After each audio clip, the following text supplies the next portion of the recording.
të jo besimtarëve, mushrikëve. Mushrikëve, politeistëve.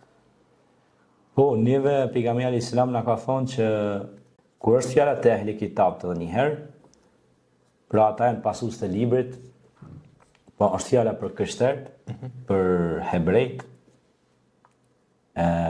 atyre nëse ata kanë prej atë mish, na lejohet, ka thonë pejgamberi alayhis salam, me hëngër prej atij mishi.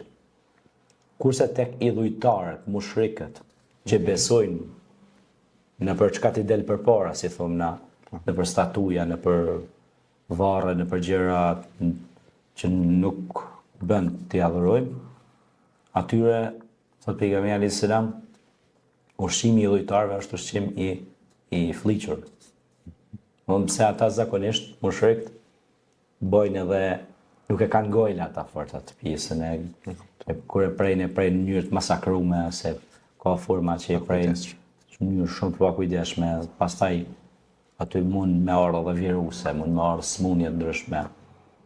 Janë të pakujdesshëm. Ata se kanë gojle kur gjohë, dhe me dur të falame, kurse te krishterët edhe këto besime tjera e kanë edhe ata pastërtin, për shembull. Kur përmendet Shandoni, thot hyrin tempull Jezusi edhe, si thom na Isai alayhis salam, edhe i përvul dur, thot edhe u la, u pastru.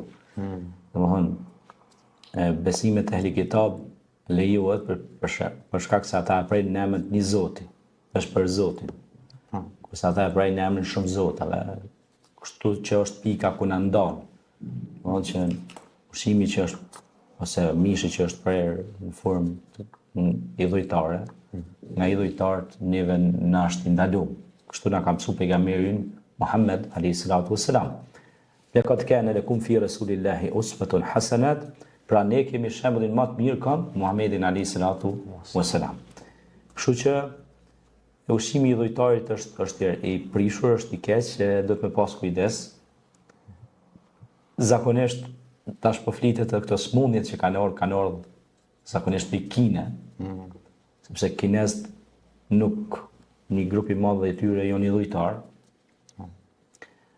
nuk shohin formën se si e prejna, se si e lajna, se si e hedh edhe hedh me përzime kryma, me lloj insekte. Se këshia, normal është e vërtet kjo. Neve na duket disi tragjike, po për ata është sikur ata është në rregull. Kur gjohish. Bojnë, domethënë i përzinë, për shembull në njëjtin vend ku vendosin për shembull me prej lopën, vendosin e prejnë edhe gjarpnin. Tani çka bëhet aty? Njëjtin sen, aty mund mu përzi helmi. Aty e han. Për çata pejgamberi ka pasë në të lartë. Ai nuk ka fol për vetes vetë. E kanë i dërguar i Zotit. Prandaj edhe në logjik shnosh nëse shkojmë vende ku pritet kafsha, duhet të jetë shumë i pastër. Plus ka metoda dhe mënyra që shprehet. Jo me prend syt kafshës tjetër, ajo mu tranu, sa edhe ajo është.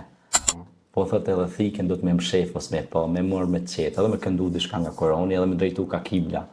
E du shumë qetë, shumë, domethënë, adin është një bile mos me pa, edhe ajo vetë.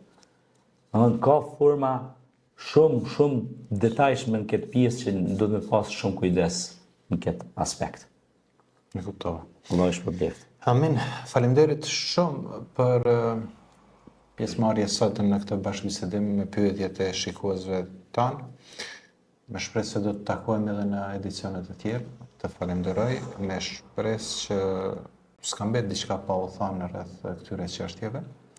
Inshallah, Allah shpërblen për gjitha këtë kontribucion. Faleminderit, ne është kënaqësi që t'i mbajmë këtë emisione së bashku, të cilat transmetohen në rrjetet sociale, në TikTok, në Facebook, në YouTube, e ku e diu se ku, ashtu.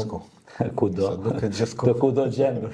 Faleminderit edhe një herë. Allah shpërblet.